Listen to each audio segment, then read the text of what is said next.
Chemin de vie. Épisode 9 du livre 4. Auteur Amar Belmostefawi. Images d'illustration Karen Gallego. Vous trouverez nos coordonnées dans la description. Bonne écoute, visionnage et réflexion à vous. Le suicide de Thomas. C'est arrivé un dimanche. Son combat contre la dépression a eu raison de lui. Je crois que l'arrêt brutal des antidépresseurs n'a pas arrangé les choses. J'ai appris cette nouvelle dans le journal. Je ne lis jamais le journal papier, je déteste toucher cette matière. Mais le titre en première page m'a fait tilter. Un homme en détresse saute d'une grue à la rue du Repos. J'avais pour espoir que ne ce soit pas mon ami. Il est passé à l'acte et je n'ai rien vu venir. Personne n'a rien vu. La dernière fois que je lui ai parlé, il était tout souriant et je pensais qu'il était passé à autre chose. Thomas a laissé une lettre sur sa table de chevet. Dedans, il était indiqué que sa souffrance était telle que Thomas a préféré mettre fin à ses jours. Il ne saura jamais si l'enfant que porte Stéphanie est le sien ou pas. Par la suite, j'apprendrai via les réseaux sociaux et la page de Stéphanie que ce n'était pas l'enfant de Thomas, mais que Stéphanie avait laissé planer le doute ou, apparemment, elle n'avait pas du tout pensé à prévenir mon ami de la situation. Elle était déjà passée à autre chose, ne prenant même pas le temps, à aucun moment, d'envoyer un message ou de prendre une minute pour éclaircir les choses avec Thomas. Elle avait eu une expérience avec mon ami, et elle en avait eu beaucoup d'autres par la suite. Après mon ami qui travaillait dans un fast-food et son ex-copain avec qui elle était retournée, elle avait connu un militaire, un pâtissier, un responsable marketing, un professeur de sport, un artisan dans le bâtiment. Thomas était déjà oublié depuis bien longtemps. Mais concrètement, qu'avait-elle à lui offrir ?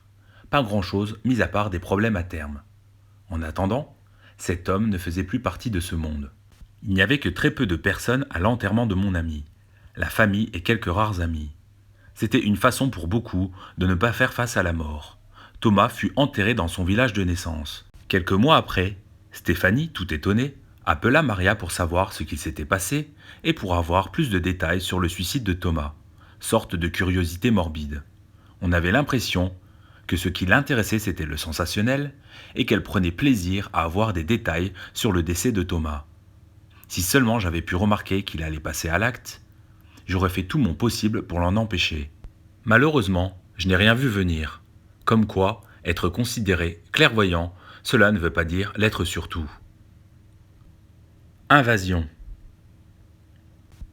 Comme indiqué avant, l'invasion fut de prime abord économique.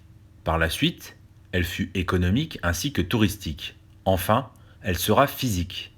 La France est un des pays à posséder l'arme nucléaire. À l'époque, ce fut le général de Gaulle qui avait fait le nécessaire après la Seconde Guerre mondiale afin que la France puisse gagner une certaine dépendance par rapport aux autres pays. Après avoir opéré des essais nucléaires dans le désert algérien, puis en Polynésie, la France a affirmé sa puissance armée. Mais nos occupants auront rapidement compris une chose. Personne, pas même les dirigeants des pays, n'oserait utiliser cette force nucléaire contre un envahisseur. Aucun gouvernant n'aurait le courage d'appuyer sur le bouton nucléaire. Autre chose, personne ne saura d'où proviennent exactement toutes ces personnes qui vont envahir l'Europe. Et vu la lenteur de nos dirigeants à prendre des décisions stratégiques, notamment lors de la crise du coronavirus ou lors de la coupure électrique mondiale, l'envahisseur sait qu'il n'aura aucun mal à traverser la frontière. Bilan, 80 millions de personnes vont entrer dans le pays en France. En Afrique, la population ennemie qui va entrer sur le continent sera de 120 millions. Ce sera une marée humaine qui débarquera via différents moyens de transport, en passant soit par la terre, la mer et les airs, les fameux TMA. Ce débarquement aura lieu le 8 mai 2040. Personne de la classe politique ne verra rien arriver, tous étant occupés à mener leur petite vie tranquille. Nous allons observer la scène sans mot dire. Que faire ? La plupart des militaires engagés se trouveront en Afrique pour le pétrole, l'uranium, les matières premières, les denrées alimentaires de base, telles que les fruits et les légumes. La plupart des hommes présents sur le territoire envahi vont rester tétanisés par la situation. Le consommateur, qui sera trop asexué, n'aura que peu de façons pour exprimer sa force. Cela se fera notamment à la salle de sport, en tenue de sport rose pour certains, ou en se battant derrière son écran pour la plupart, les fameux guerriers du web. L'émotion va prendre le dessus sur la logique. Bien sûr, il y aura quelques résistants, mais comme en 1939-1945, la plupart vont collaborer. Le pire est que cette attaque s'opérera quasi sans armes, sans l'usage de la force. Contrairement à la Quatrième Guerre mondiale, appelée la guerre silencieuse, la Quatrième Guerre mondiale sera dénommée la guerre quasi sans violence. Serein, cette armée de soldats administratifs vont envahir les lieux stratégiques. Centrales nucléaires, administration, casernes, postes de police, gendarmerie, lieux de logistique, l'alimentaire, les raffineries, les ports, les gares, les postes frontières, les autoroutes, les hôpitaux, les routes, les mairies, les préfectures, etc. Tout ce qui est en rapport avec la logistique du pays. Ils auront tout minutieusement préparé et administré. Ceux qui s'opposeront à l'armée LMA seront tout simplement placés sur un mur et exécutés. Pas le temps de souffrir. Ce sera aussi élémentaire que cela. Vous vous demandez ce que vont devenir les dirigeants? Ils auront tout juste le temps de quitter le territoire pour se réfugier aux États-Unis. Vous pensez que ce sont eux qui vont organiser la libération de l'Europe ainsi que de l'Afrique? Vous vous trompez. Moi qui possédais ces informations futures, je n'avais pas beaucoup d'alternatives. Je pouvais quitter ce pays pour un pays neutre, les États-Unis, ou encore m'organiser pour m'opposer à ce système.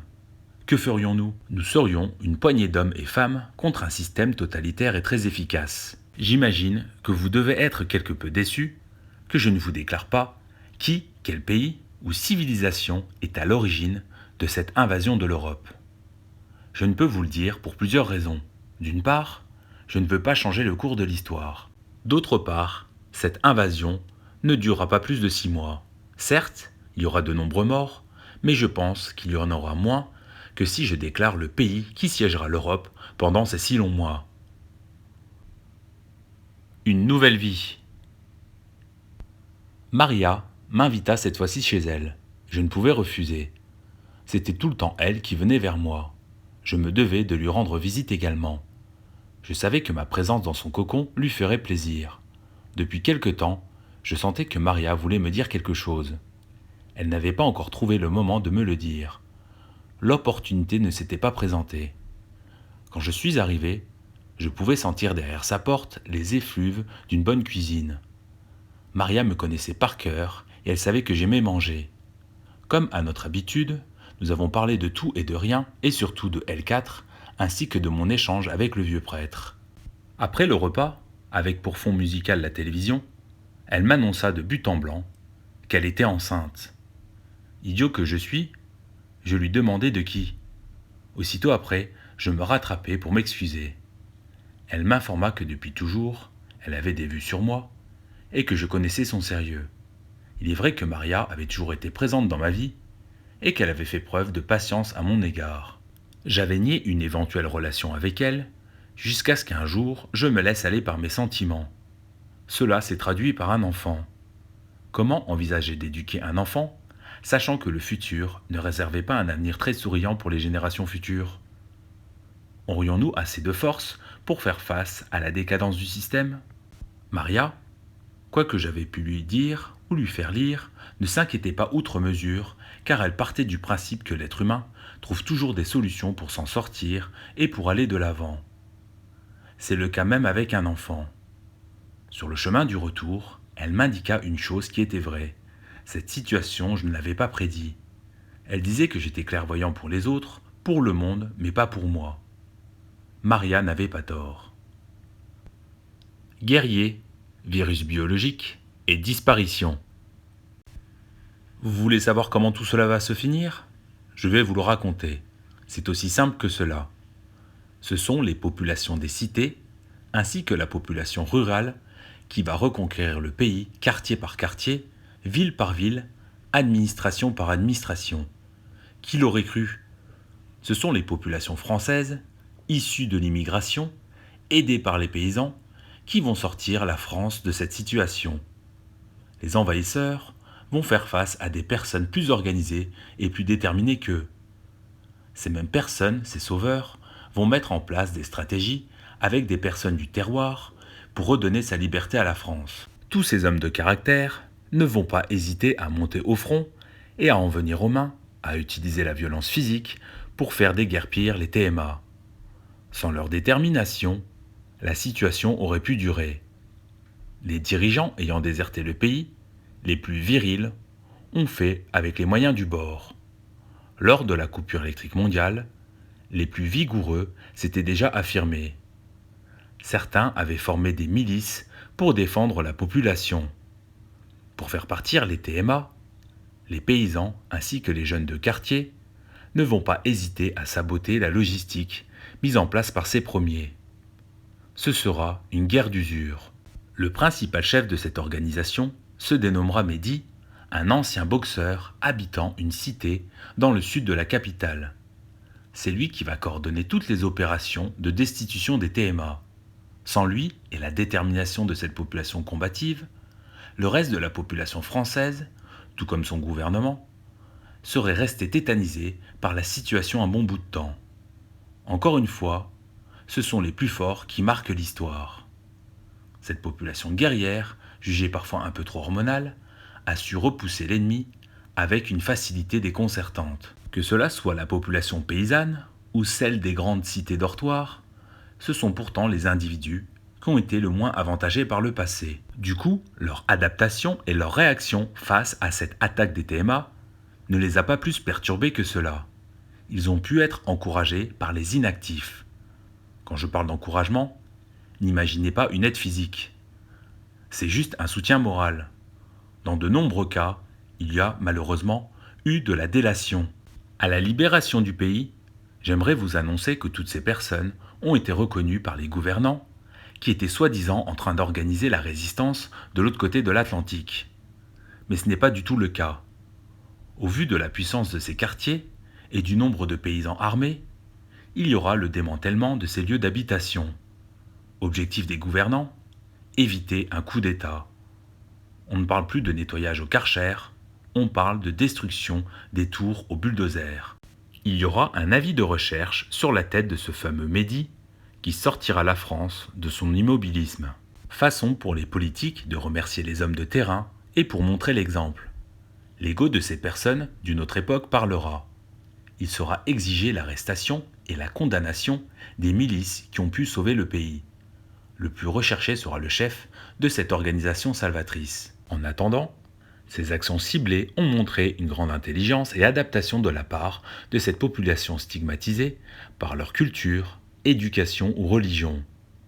Il n'y a pas eu de problème, que des solutions. La population, aveuglée par la situation, et aussi pour, je cite, remercier les sauveurs de la France et des pays avoisinants, votera pour le parti extrême afin de refermer les frontières et continuer à stigmatiser les populations qui les ont sauvés de leur propre perte. On peut appeler cela un aveu de faiblesse ou un complexe d'infériorité. Pour ce qui est des autres pays envahis, ils seront libérés, mais avec un délai plus long. Le continent qui s'en est le mieux sorti est l'Afrique. En 3 mois, les TMA étaient déjà tous tués ou repoussés.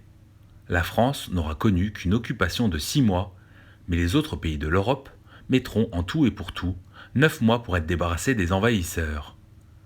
Vous ne voulez pas finir sur un virus biologique ? Malheureusement, c'est ce qui aurait dû se passer.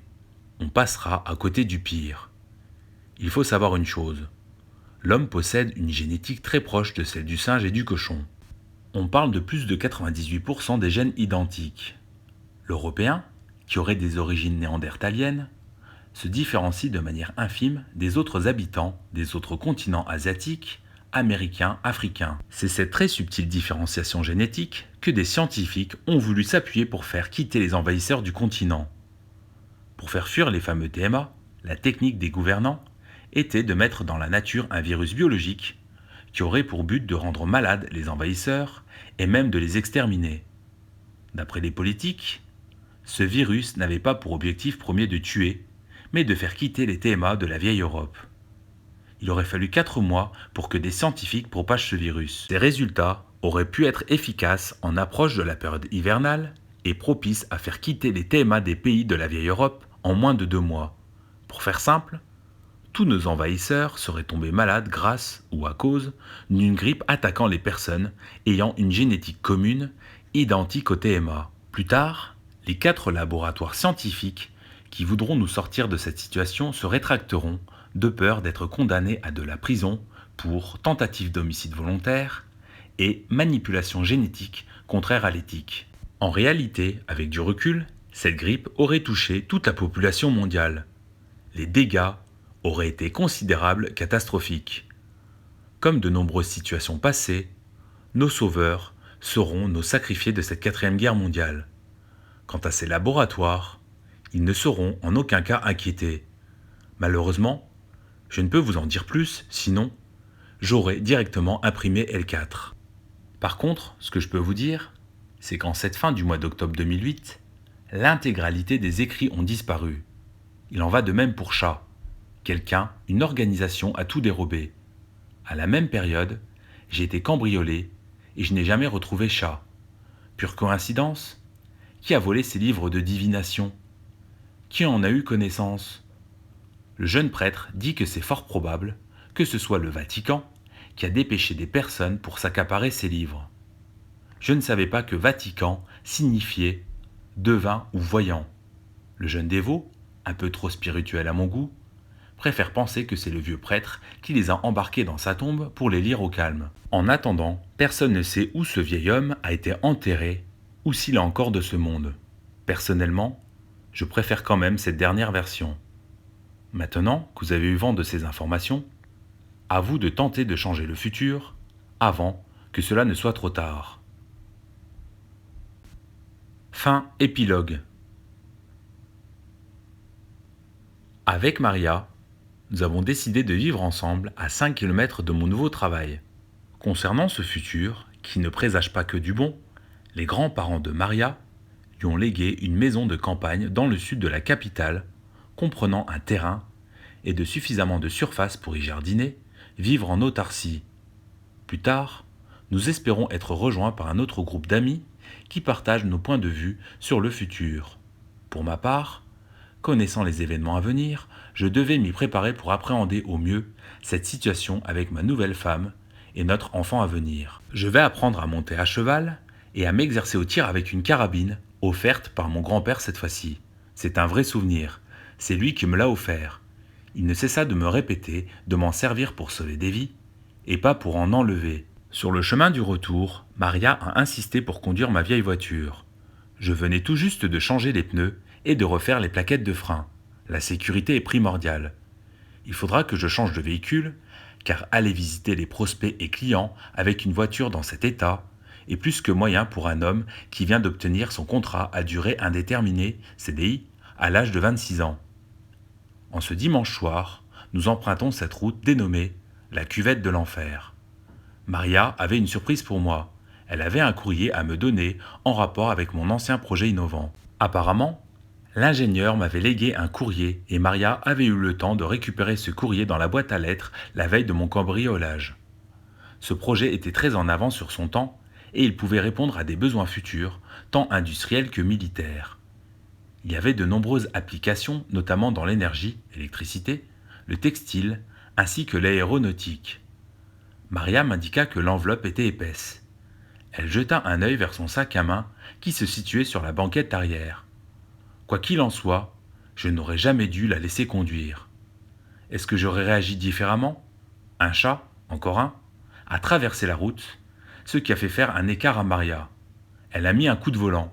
Nous avons perdu le contrôle du véhicule. Je me suis réveillé à l'hôpital, dans un service psychiatrie. Apparemment, il n'y avait plus de place dans le service réanimation, lié aux coupes budgétaires qui commençaient déjà à se faire ressentir dans les hôpitaux. J'ai été hospitalisé un bon bout de temps. C'est un miracle que je m'en sois sorti quasi indemne. Juste des éclats de verre dans les yeux. Je suis resté aveugle un bon bout de temps, mais j'ai retrouvé la vue. Mon opération s'est bien passée. Mais en l'espace d'une fraction de seconde, j'ai absolument tout perdu et je n'ai rien vu venir. Maria est morte sur le coup après avoir percuté de plein fouet un arbre. Même ce courrier laissé par mon ancien associé ingénieur a disparu. Pourquoi elle et pas moi? Pourquoi nos chemins se sont séparés si tôt? Si seulement j'avais pu prédire cet événement. Pour le coup, ils m'ont laissé en compagnie d'un camarade de chambre. Je crois que sans lui et son mental de battant, je serais devenu aliéné. Ironie du sort, cet homme était un ancien toxicomane. Il m'a remonté le moral tout le temps où nous sommes restés dans la même chambre. Moi, j'avais perdu Maria. Lui avait perdu ses frères d'armes. Ce monsieur était un militaire, dénommé Netzach. Bien qu'il ait des nuits agitées, qu'il avait été diagnostiqué schizophrène, une lueur d'espoir m'avait été transmise à travers cette personne. Un jour, cet homme a disparu, il a quitté l'hôpital, et une infirmière m'a indiqué que cette personne avait eu un traitement lui permettant de vivre normalement dans la société. Est-ce que ce genre de médicament existait réellement ? Moi aussi, ils m'ont laissé sortir 24 heures après. La question qui se pose est de savoir si un don est une bénédiction ou une malédiction. Nostradamus avait lui aussi perdu sa femme et ses enfants de la peste. Ce que je sais, c'est que lorsque mon collègue de chambre est parti, j'ai perdu mon soi-disant don, celui d'écrire en état de transe. Je me disais que peut-être que c'est ce fameux Netzach qui avait récupéré cette capacité d'écrire en état de semi-sommeil. D'ailleurs, est-ce qu'un don se perd ou est-ce qu'il se transmet ? Ou peut-être, tout simplement, cet accident avait trop profondément marqué mon esprit pour que je puisse continuer à écrire de manière inconsciente. J'étais heureux de ne plus posséder ce que je considérais comme une malédiction. Comme je l'indiquais en introduction, la perte d'un proche provoque différentes réactions. Moi j'ai perdu Maria, mon amour de jeunesse, et ce don d'écriture automatique et inconsciente. Ce que j'ai voulu faire à travers ce livre, c'est vous conter mon histoire afin que vous puissiez vous faire un avis sur la situation actuelle et à venir, même si je n'ai plus ce vieux livre L4 entre les mains. Avant de disparaître, Netzach m'avait indiqué que je devais protéger ma famille et faire attention de ne pas perdre l'esprit comme lui l'avait connu à cause de son traumatisme de guerre et de sa forte consommation de drogue. J'espère soutenir ma famille lors de cette période difficile à venir, mais je tenterai toujours d'aider les gens qui feront tout pour nous sortir de ces crises successives qui nous attendent. J'espère croiser des hommes courageux sur mon chemin. Quant aux prophéties, beaucoup ne se réalisent pas. Penser que l'avenir est écrit, que notre vie est une histoire qui assouvit nos rêves, nos envies, nous permet d'espérer et de donner un sens à notre vie. Face à un problème, il vaudrait mieux suivre son intuition. Tout le monde possède un sixième sens. Et si vous ne pouvez trouver de réponse à vos questions, peut-être les trouverez-vous dans une autre dimension qui nous serait inconnue mais accessible à d'autres. Ce fut mon cas à travers L4 et L5 et leur écriture. Tant que l'homme voudra rêver, la divination vivra et elle sera source d'espoir. J'ai quand même une nouvelle à vous annoncer. Vous vous rappelez de l'étudiante qui a voulu me prendre mes cours à l'université ? Celle qui avait le trèfle à 4 feuilles au niveau du ventre ? J'ai fini par fonder une famille avec cette personne, après l'avoir revue lors d'un stage. Très rapidement, elle est venue me rejoindre et j'ai fait l'acquisition de la maison que les grands-parents de Maria voulaient léguer à Maria et à moi. J'ai fini par refaire ma vie avec Caroline. Elle est enceinte de 2 jumeaux de sexes différents. Nous les appellerons Maria et Thomas. Je veux conjurer le sort et, en quelque sorte, donner à ceux que j'ai perdus une seconde vie. Même moi, j'ai le droit à une seconde chance dans ma vie. Je lève la tête vers le ciel et je regarde les étoiles, façon pour moi de méditer. La vie vient-elle d'en haut ou est-elle sous nos pieds ? Quid de la mort ? Nous avons tous des chemins de vie différents, mais tous ces chemins convergent, rétrécissent vers le même point final, l'immensité, ou plutôt le néant. Vous l'aurez compris, c'est la fin de l'épisode 9 de ce livre 4 dénommé Chemin de vie. C'est également la fin de ce livre audio, qui est le 4e, L4, sur ma chaîne YouTube Amarbé. Il y aura un épisode 0 traitant de la jeunesse de ce livre 4 vendredi prochain. Pour vous, peut-on prévoir le futur ? Aviez-vous envisagé le suicide de Thomas ? Et la mort de Maria alors qu'elle était enceinte ? Pensez-vous que le narrateur était lié au même destin que celui de Nostradamus ? Pensez-vous qu'un homme, le Mahdi, une organisation ou même nos gouvernants puissent nous sauver ou du moins nous protéger d'une grande menace d'une invasion ? Saviez-vous que Vatican veut dire devin voyant ? Que sont devenus les livres L4 et L5 ? Le prêtre, Quid de chat?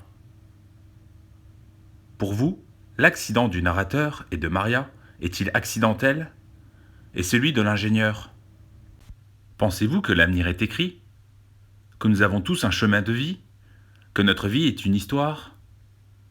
Est-ce que la vie et la mort viennent du néant ou de l'immensité? Forment-elles un tout? Sont-elles passées, présentes, futures, ou perpétuelles, intemporelles? Encore une fois, je vous conseille d'écouter les livres 1 et 2, La coupure électrique mondiale, La guerre des vieux, dans laquelle vous retrouverez le fameux Netzach. En attendant l'épisode 0 et un éventuel prochain livre audio, je vous remercie pour votre écoute et votre attention. Je vous dis à très bientôt.